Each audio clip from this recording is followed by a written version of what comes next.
Well, good morning, everyone. We'll get started, and I know others will be joining us along the way. A couple of announcements at the beginning here. This should be our last Sunday studying the book of Ecclesiastes. We're going to finally finish it today. I have in mind a a series to begin next week, but I would love to get your input on this. Hello, Ellen. And I'll ask Charlene to mention this in her email as well. That if you have feedback on this, it would be helpful. I have been asked by the publisher of my last book to write a book for them on the subject of truth. And about a year ago, when we first were starting these pandemic online lessons, when I was teaching the big group for all the church, I had two or three lessons that sort of touched on this issue within there. And I'm trying to develop this into a larger concept, looking at truth as a concept and truth in the Bible, in the Old Testament, in creation, in the Hebrew prophets, in the Gospels, in the early church, in modern culture, and how we understand all of that from our framework. I think it's a pretty interesting topic, and it's certainly one that's relevant today, super relevant to us, because we seem to not all be able to understand any agreement on what is truth. So, if you have particular thoughts on that, and an angle you'd like to suggest that I explore, I'm finishing outlining that this week, and have a pretty good framework in mind, and we'll see if it works for us. It does. If not, we'll do something else. But that's what I'm thinking about doing. The second announcement is, I think you're all aware that Wilshire is going to begin in-person services in June, and but not in-person Sunday school. So for the rest of the summer, it looks like we're going to be doing Sunday school online until things get even better, right? So all very fluid here. We're waiting on knowing what the worship schedule is going to be to make decisions about timing on our class, our Sunday morning online class. But there, at some point, I doubt it's this week, I don't know. We're waiting on more information. At some point, Charlene and I are going to send you a poll once we know what's what, and get your input on, do we tweak our time? Do we start at 9:15, 9:30? How are we going to handle our time for this? So stay tuned for that as well. And the other thing I want to say is, so I guess there's three things. The third thing is that whenever we do go back in person, the goal, I think, at this point is for that to be by mid-August. Whenever we do go back in person, we are fully planning to continue this a hybrid approach that will be very much like what we're doing now, just with some people in the room and some people not in the room. So we're not going to leave anyone behind with that at all, and I want you to be aware of that. So we'll see. We will see. So today we are finishing our study of Ecclesiastes, and we're picking up in chapter 11, verse 7. Chapter 11, verse 7. And then we'll take it to the end. Right now, I want us to read through from 11:7 through 12:8. So if you have your Bible available and can follow along, let's read together. Hello, Sarah Beth. Light is sweet, and it is pleasant for the eyes to see the sun. Even those who live many years should rejoice in them all. Yet let them remember that the days of darkness will be many. All that comes is vanity. Rejoice, young man, while you are young, and let your heart cheer you in the days of your youth. Follow the inclination of your heart and the desire of your eyes. But know that for all these things, God will bring you into judgment. Banish anxiety from your mind and put away pain from your body. For youth and the dawn of life are vanity. Remember your Creator in the days of your youth, before the days of trouble come, and the years draw near when you will say, I have no pleasure in them. Before the sun and the light and the moon and the stars are darkened, and the clouds return with the rain, in the day when the guards of the house tremble, and the strong men are bent, and the women who grind cease working because they are few, and those who look through the windows see dimly, when the doors on the street are shut, and the sound of the grinding is low. One rises up at the sound of a bird, and all the daughters of song are brought low.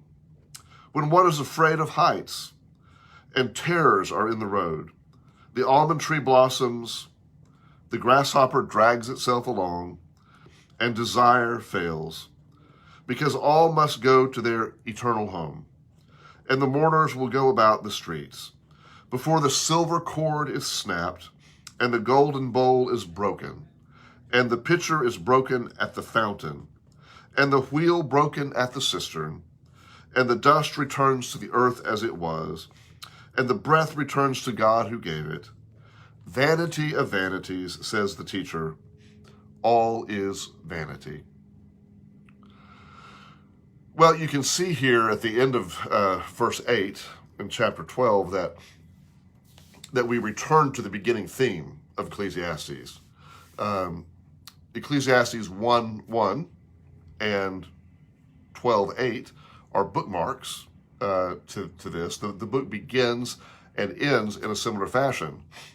And now I know you're saying, but wait, there's some more verses after this. And that is true. We're going to deal with them separately because it's pretty clear that chapter 12, verse 8 is where the book of Ecclesiastes originally ended. And what we have beyond that, those additional verses, are probably two emendations, two additions that were put on by later writers as the book circulated. And I'll tell you more about why that is when we get there in a few minutes.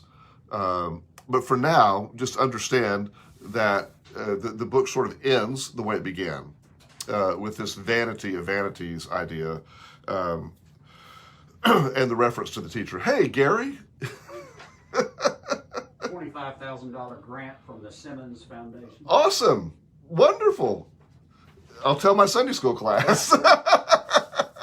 That's awesome. Thanks, Gary. Do that. For what purpose, Gary? I'm sorry? What's it designated for? Pretty much anything it's going to help us. We're starting on landscaping and irrigation system and new floor for the atrium. Awesome. Which I think we're going to be able to do all of that. Whoa! And are y'all meeting in person today? I'm sorry? Is Gaston meeting in person today? We started on Easter Sunday. And you're meeting every week? Yes. We're able to... Yeah, you can spread out. Spread out. Okay. Okay. Great. Well, that's Gary Cook, who's the pastor here at... I'm at my office this morning at Gaston Christian Center. And that's Gary Cook, who's the pastor here at Gaston Oaks Baptist Church and is the executive director of Gaston Christian Center right now. And he just walked into my office holding up a letter that we just got a $25,000 grant from the Simmons Foundation. And that's wonderful news. That's really fantastic news. And here at the center, just while we're chasing this rabbit, the original Gaston Oaks congregation, that's a very small congregation now, they're meeting in person. They started Easter Sunday, but they're small enough they can really spread out and be safe in that. And some of the other ethnic congregations are meeting in sort of a hybrid form. Like when I come in here on Sunday mornings, I hear music coming from some of the venues, but they mainly have a worship team there. It seems like later in the day, one of the services maybe has more people come. but it's a hybrid kind of thing going on around here as well. So, well, that's wonderful news. Glad you could share in that with us. Back to Ecclesiastes. Let's pick up at verse 7 of chapter 11, where we began today. This whole section is really homing in again on a recurring theme from the writer of Ecclesiastes, and that is the idea that we should be happy in the moment in which we live, and the goal of good living is good living. That there is value in living in the moment, in being present, and not being consumed with the past or the future, but doing the best we can with what we have here. And you see this, even those who live many years should rejoice in them all, he says. Now, there's an interesting bit of discussion about what this would have meant in the ancient world, because most of our records that we can find seem to indicate that the average lifespan in this time would have been somewhere, if people lived into their 40s, that would have been old. Something like a third or more of people who were born didn't make it out of childhood. And then even kings, who we have records of, and rulers, often, apart from battle wounds, often barely lived into their 40s. And so the whole notion of old age, as we would know it today, really is a foreign concept here. But you'll see in the writing the idea that some people do live longer, obviously, but there still was a point at which bodies began to change and fail, and you hear that referenced in this language as well. And part of the message then is to young people, because ostensibly the teacher, the writer of Ecclesiastes, is writing to one young person. But we also get the sense that this was, and we get that in this little amendment at the end, we also get the sense that this was being shared somehow with a larger audience, that maybe the rubric was writing to a young person, but the bigger idea was a larger audience than that. So verse 9, rejoice, young man, while you are young, and let your heart cheer you in the days of your youth. Follow the inclination of your heart and the desire of your eyes, but know that for all these things God will bring you to judgment. And here's an interesting thing, because the construct of this passage, our Christian mindset today reads this, and we are so tuned in to being judged for sins, right? That when we read this ancient text in the light of our 21st century Christianity that's been formed by the Puritans and others, right? We read this as, oh, God's going to judge you for what you did bad in your life, and so you need to be careful. That's actually not what the writer of Ecclesiastes is saying. And this may be shocking to us, right? What the writer of Ecclesiastes is saying is that God is actually going to judge you for whether you lived your life. That the value, the call that we have, even as young people, is to live life well and fully. It's not about, in this case at least, it's not about the things you don't do. It is about the things you do and how you live your life, whether you're engaged in life. Over and over again, the writer of Ecclesiastes keeps telling us, live in the moment. Enjoy the things God has given you. Now, this is not a license to excess, because you could go there as well and say, well, eat, drink, and be merry, right? This is, over and over again, a call to live well in the moment, not to deprive yourself, but also not to be a glutton. The writer of Ecclesiastes and the book of Ecclesiastes is not really concerned with the same social ethic that, say, the Gospels would be or the Hebrew prophets would be. But there is instead this idea of living life well while you have it. And the judgment that's coming, according to the writer, to the teacher, the judgment is about whether you lived life while you could. And so even writing to a younger person, there is this idea of live your life now while you can. Because, as we see in the rest of this, dark days are coming. The reality is that not all of life will be as pleasant as it is right now for you, and all of us will end up fading at some point. So verse 10, banish anxiety from your mind and put away pain from your body, for youth and the dawn of life are vanity. What in the world does that mean here, right? That seems a little more difficult for us to understand. The idea here is that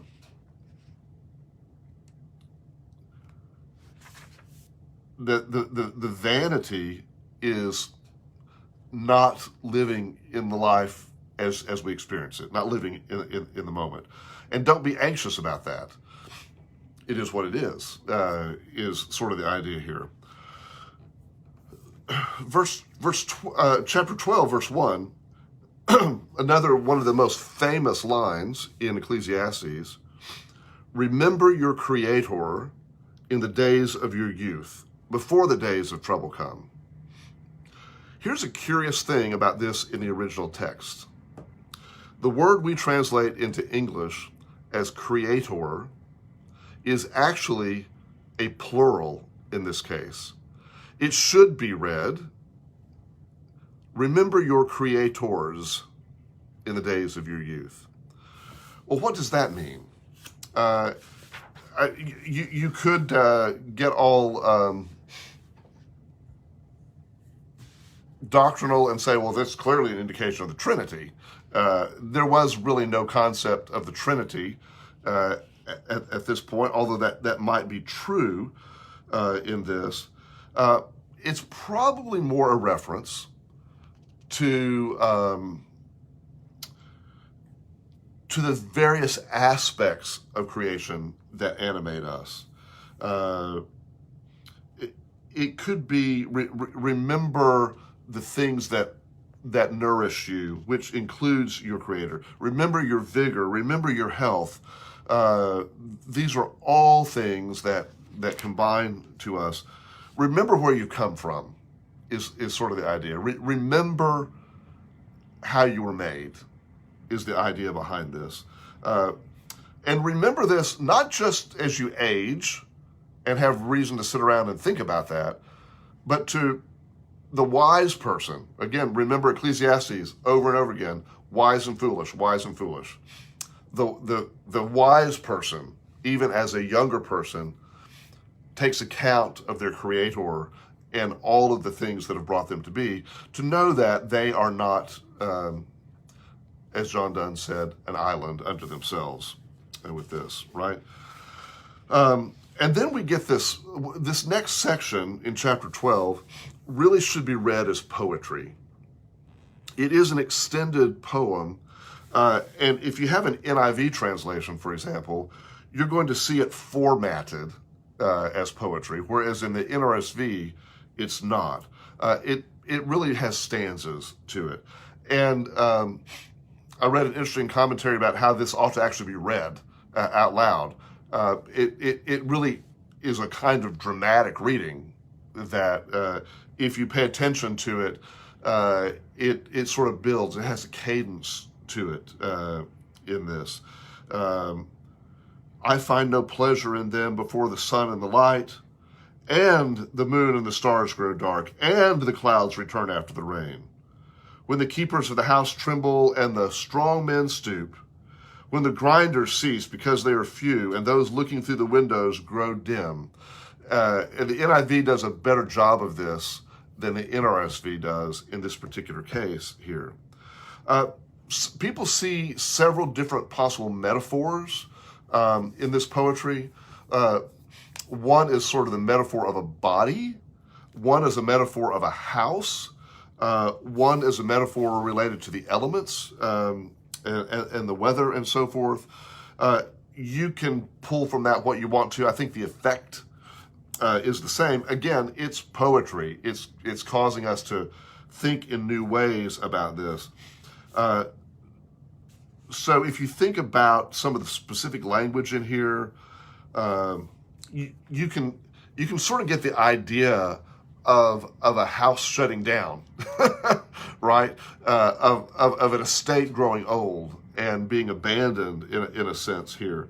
The workers who once were working there are no more, and there are few people working there anymore. And fear comes in, and even that. Now there's an interesting metaphor in what is that, verse 5. When the almond tree blossoms, the grasshopper drags itself along, and desire fails.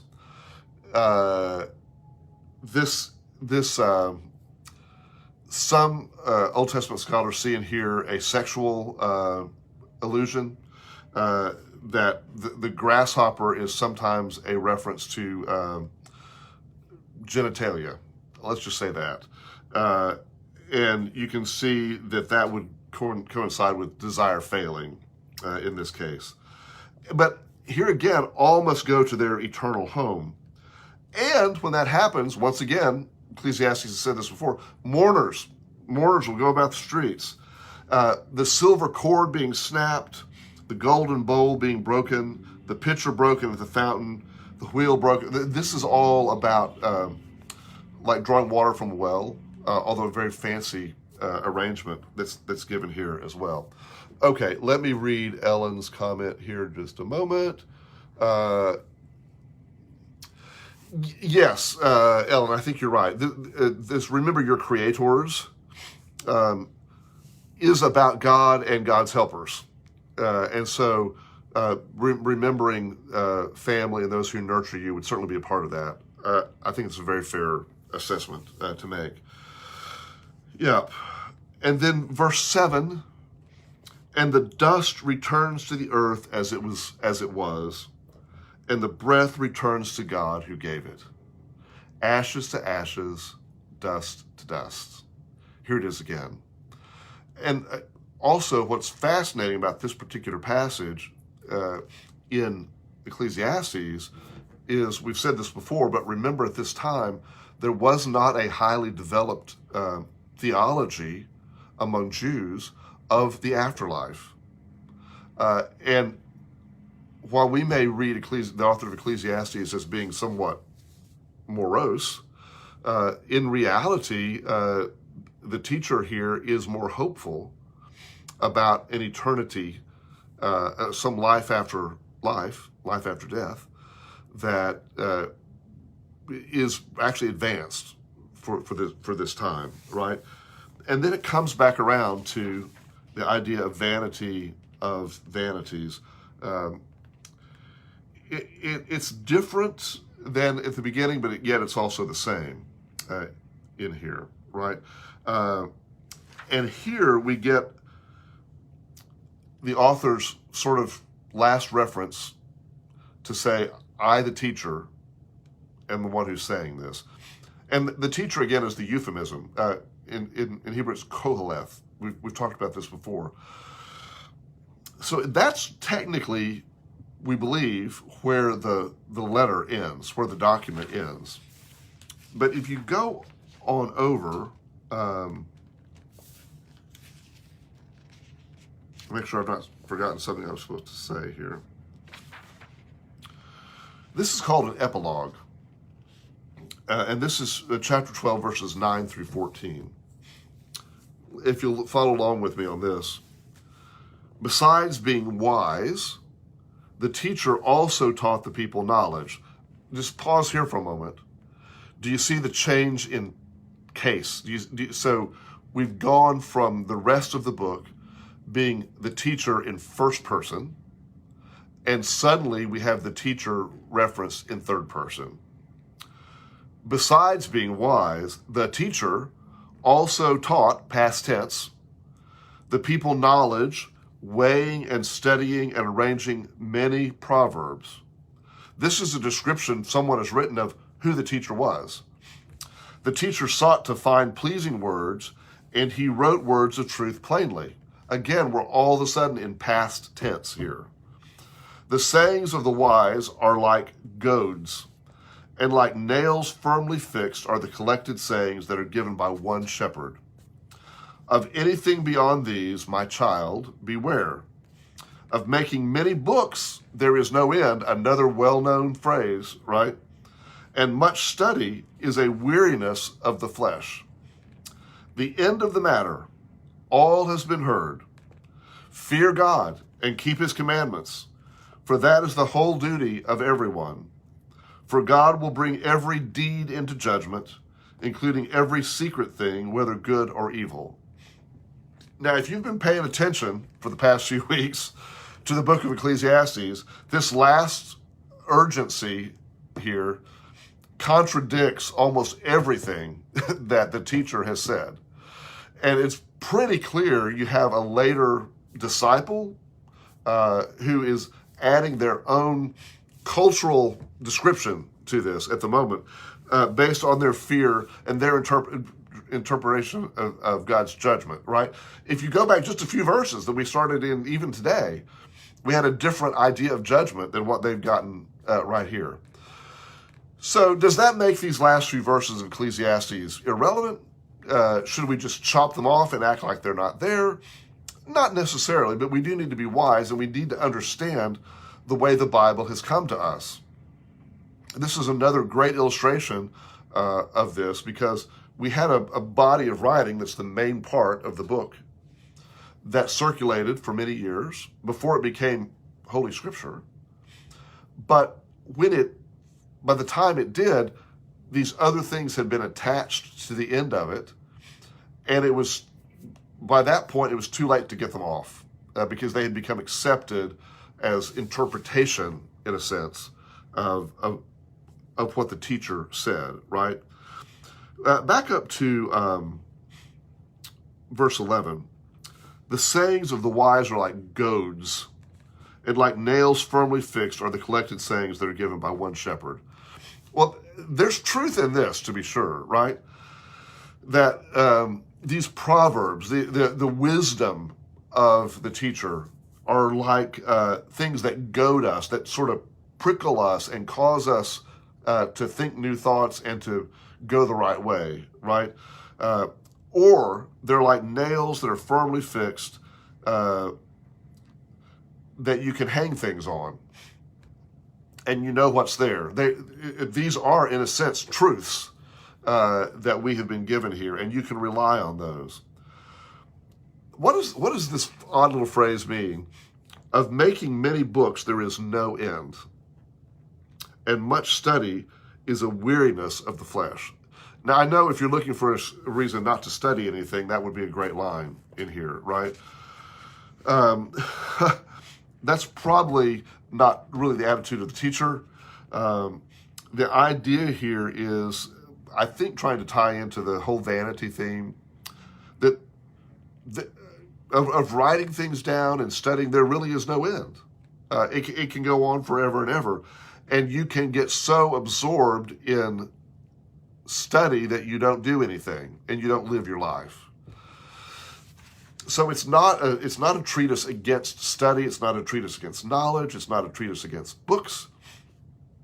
It's simply acknowledging that if that's all you do, you're going to grow weary in this as well, right? Some have used these passages to say, well, you shouldn't study anything beyond the Scriptures, that everything you need to know in life is here. And we know that that's foolishness as well, because the Bible, the Scriptures themselves, the Bible itself, does not pretend to be that kind of all-encompassing book. It it is what it is, and it's not a science book. It's a partial history book, but it's not the history of the world. It's certainly not a book that teaches us how to do math and all these things. Yes, there's wisdom. Yes, there's value here, but we can't worship that as the only thing. Now, I want to save some time here at the end of the lesson today to take your last thoughts or questions about the book of Ecclesiastes. As we come to the end of the book, what have you learned? What is memorable to you about the book of Ecclesiastes? What questions have been unanswered? Let's take some time here and hear from you and get your thoughts and input. Just type in a statement. I'll repeat it to the group. What would you like to say that you've either learned or observed, or what questions have we not addressed about the book of Ecclesiastes?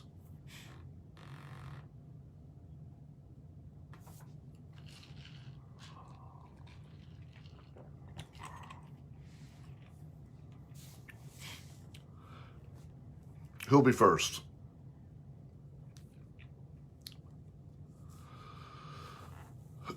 Oh, Jim, silver cord, golden bowl. Yeah, this has to do with a very fancy water well system, probably, or it has to do with water service. Yeah. At the end of life, the cord that dips the bowl into the well breaks. Yeah.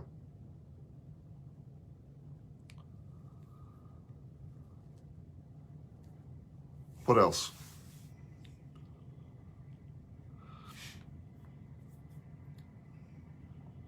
Other comments?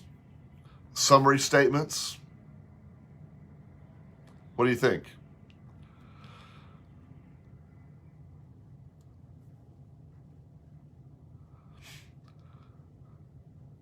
You've all gone silent on me.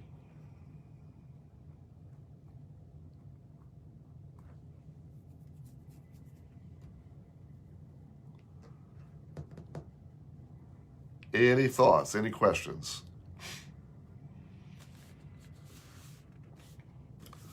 Okay. Review again, please, the meaning of all things being vanity or pride. Okay.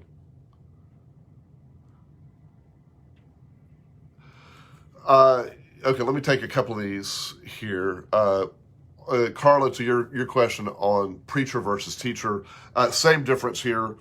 Some English translations, so the Hebrew word is koheleth, and that most often gets translated as teacher. It also could be preacher. That it's the same idea. One who is teaching in this, right? And let me back up here. Pam, the meaning of all things being vanity or pride, or Jim, yeah.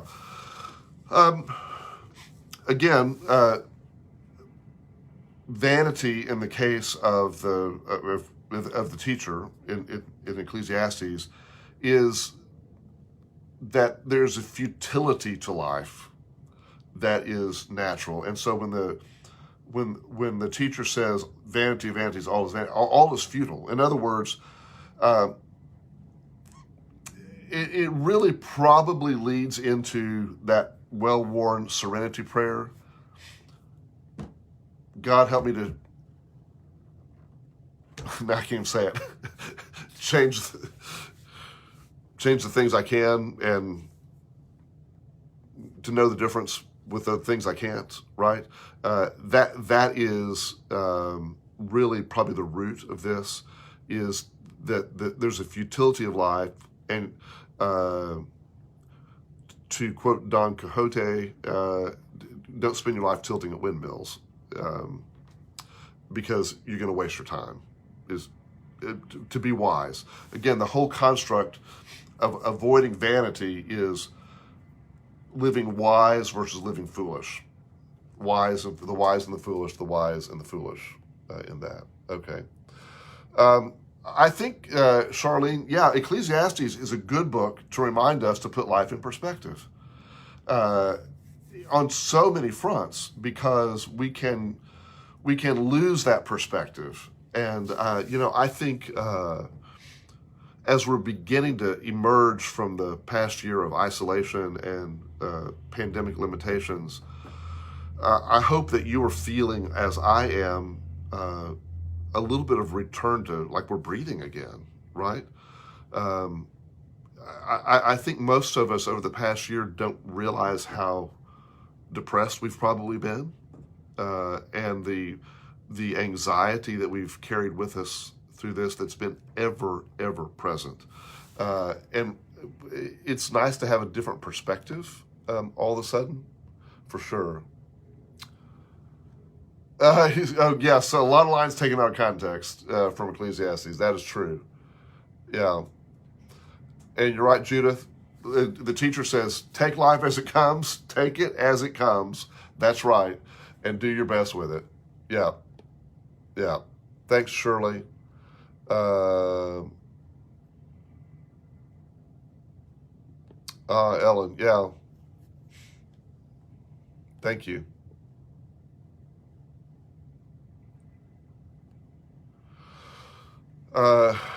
So Linda, there is an interesting, you're onto an interesting point here, and the teacher in Ecclesiastes, in some ways, doesn't have a conventional, certainly Christian view of God, and yet there's a realism, and there's a, what's the word I'm looking for? There's just a grit to this that says we've got to do the best with what we've been given in this moment, right? That's, I think, it's all about being present in the moment. And the teacher says over and over again, it is vanity to try to live life other than the life you're living right now, right? That you can waste your life away otherwise. And that's good perspective to all of us, I think. Well, for those who came in after the opening statements, what I'm hoping to do in the next few weeks is I'm wanting you all to help me. I'm wanting you to help me develop a book that I've been asked to write on the subject of truth. And I'm outlining a series of lessons that will look at truth in creation, truth in the Old Testament, truth in the matriarchs and patriarchs, truth in the Old Testament prophets, truth in the Gospels, truth in the early church, and truth in culture today, and truth, dealing with truth of ourselves, and so forth. Just all around this notion of truth. And if you have comments, or if there are things you'd like me to cover in that, I would love to hear from you this week as I'm outlining what that's going to be. And your input will be really helpful on this. I will thank you for that in advance. And Sarah Beth, yeah.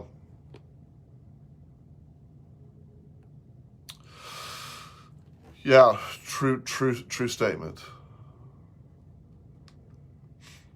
Okay, does Ecclesiastes have a general theme of stoicism? I mean, I see how you would ask that question, and that's a very fair and understandable question. I would see Ecclesiastes as something different than stoicism, because not that I'm an expert on stoicism, but to me, stoicism is sort of you just, grin and bear it, whatever happens, you just hold yourself up, you're going to be stoic through that. And I think Ecclesiastes is more about recognizing that there are seasons of life. To everything there's a season. And to live in whatever that season is, not necessarily stoically, but with a kind of contentment that derives from knowing the only way to live is to live in the moment, right? So Stoics would Stoics would just say, well, you got to buck it up regardless of, whether it's good or bad. Whereas I think the teacher is saying there's something good to be found in every stage of life if you're paying attention to it. It may not be what you thought. It may not be what you wanted. It may be different than what you've experienced before, but pay attention to where you are and be in that moment. And that's an ongoing lesson for all of us, I think. Yeah.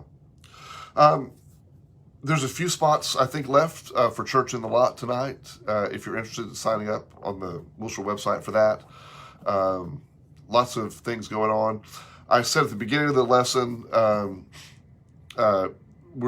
Wilshire's going to in-person worship opportunities along with online live streaming the first week of June. We will continue to have Sunday school online. We're working out what the best timing on that is. You may get a poll from us in the next week or two asking for your input on that once we know more what's going on. We're just trying to adapt the best we can. But we're going to still be here. And a reminder that even when we go back to in-person, we're still going to be here as well. Yeah. Okay, Judith. Yeah. Stoicism assumes an indifferent God. Yeah, no, I think that's probably right, Judith. I think it's a fair assessment. Fair assessment indeed. Yeah. Okay. That's it for today. We have a lot that's been going on this week with our class members. For privacy reasons, I won't go into all that detail here. You'll see some of that in the email from Charlene this afternoon. But we have class members in the hospital. We have class members who've gone through surgery this week. We have class members who are grieving. There's a lot still happening here. And I hope that you'll remember to pray for each of those today and in the days ahead.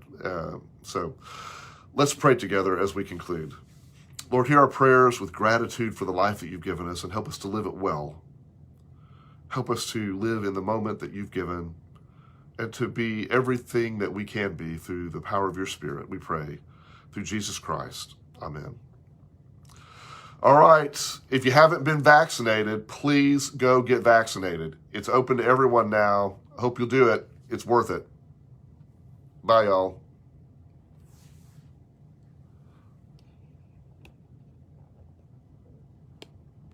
Oh, thanks, Ellen. Yeah, we're still gonna have class. Absolutely.